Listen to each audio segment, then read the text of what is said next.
India's roads are shifting toward electric power. Supported by green mobility initiatives, millions of commuters are evaluating the switch. The practical appeal is clear. Charging costs are significantly lower than petrol prices, and removing tailpipe emissions directly improves local air quality. But the 2026 market is split by vehicle type. Infrastructure and utility vary significantly between segments, so choosing a model that doesn't align with your specific routine can lead to high long-term costs. Registration data shows this divide. Last year, 1.28 million electric two-wheelers hit the road, while electric four-wheelers reached only about 176,000 units. This gap reflects varying levels of infrastructure support and the inherent design constraints of each category. A new vehicle represents a 5 to 10-year commitment.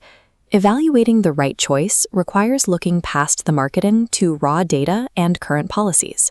To find the actual return on investment, you must examine specific form factors, available charging networks, and active government subsidies interact with your daily life. Showroom prices are currently dictated by national policies like the PM eDrive and PLI schemes. These schemes require domestic value addition. To get subsidies, manufacturers must source components locally, building Indian supply chains for batteries and motors instead of importing.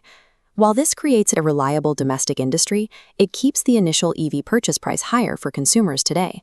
Companies like Tata and Mahindra are investing thousands of crores to meet these localization requirements, focusing on domestic battery assembly and component manufacturing.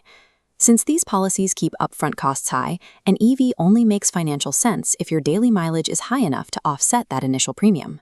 That utility requirement explains why electric scooters are widely adopted, while electric motorcycles struggle with much lower sales.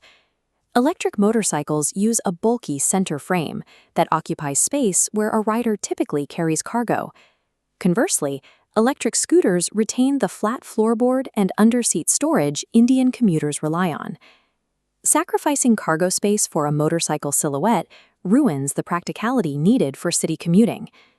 Private owners prioritize storage, but for delivery fleets and gig workers, the priority is eliminating downtime. Many fleet operators use battery swapping networks to keep their riders moving, trading a few minutes at a station for hours of charging. However, battery swapping usually costs more per kilometer than charging at home. For a private owner, home charging remains the most cost-effective method. Practicality and cargo space are the most consistent indicators of whether a two-wheeler will be a successful long-term investment for a typical buyer. In the four-wheeler segment, the draw is a premium driving experience, combined with very low fuel costs. But highway use is currently limited by infrastructure. India averages only about 5 fast charging stations for every 100 kilometers of road. Urban users face a different hurdle. Many residential complexes and housing societies still lack the wiring or permissions needed for personal chargers. Without reliable home charging or a dense highway network, long trips require significant advanced planning to avoid being stranded. Because of these limits, electric cars in 2026 are most reliable when used for predictable routes within city limits.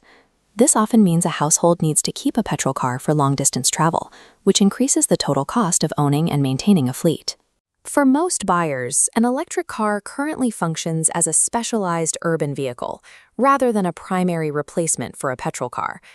Choosing an EV in 2026 depends on one practical requirement.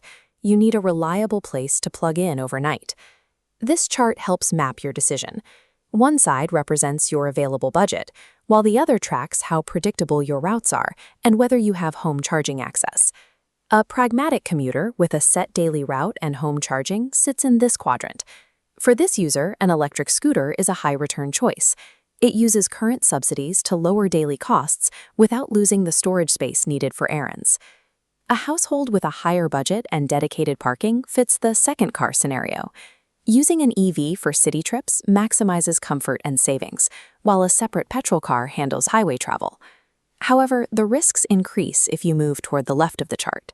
Relying on an EV as your only vehicle without home charging, or choosing an electric motorcycle for heavy cargo tasks, often leads to infrastructure frustration and limited utility. If your lifestyle falls into these high-risk areas, it may be more practical to wait for the 2030 targets, when charging networks are denser and battery technology has matured.